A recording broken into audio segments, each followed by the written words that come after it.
Anna Soubry was warned she will lose her job at the next general election while she argued for the Brexit deal. Boris Johnson negotiated with the European Union to go back to the people for a new referendum. Anna Soubry has emerged as one of the most vocal opponent of Brexit and has repeatedly asked for any deal with the European Union to be put to the popular vote. During a key Brexit debate on Tuesday, the Broxtow MP claimed a general election would not help resolve the current political impasse, which sparked a damning comeback from Labour MP John Mann. In a video from the Commons, Mr. Mann can be seen sitting behind Ms. Soubry as she delivers a speech and later warning the Remainer MP a general election will get rid of you. Ms. Soubry was taken aback for a few seconds but later hit back, saying she would not mind losing her job as long as her constituents are not affected by a hard Brexit. She said, "If this is so good then it should go back to the people, not by way of a general election, which would solve nothing, like the 2017 general election didn't solve anything.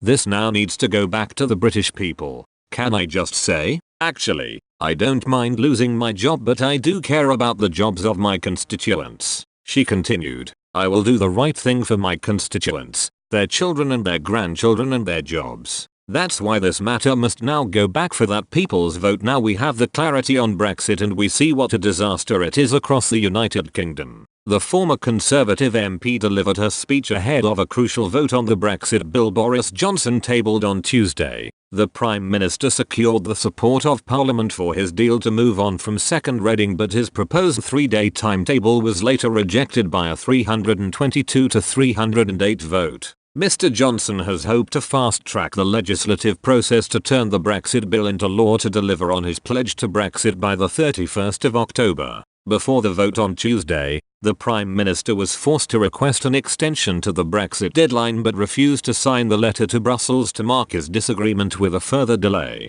European Council President Donald Tusk responded to the vote saying he will advise EU member states to agree to a postponement of the October deadline. The European Parliament's Brexit coordinator Guy Verhofstadt tweeted, "The Europol ends Brexit steering group met today and is of the opinion that a full extension, not going beyond the 31st of January, is the only way forward. This is an important agreement and the European Parliament needs time to scrutinize in detail, especially concerning citizens' rights." The Prime Minister's spokesman said Mr. Johnson set out that he continues to believe that there should be no extension and that it is in the interests of both the EU and the UK for us to leave on the 31st of October following a phone call with President Tusk. But a number 10 source said it looks like the European Union will offer an extension until the 31st of January, adding, "At that point we know what will always happen. This broken parliament will always vote for delay rather than a deal. Therefore if this parliament is unwilling to vote for a deal then we will have to go for a general election."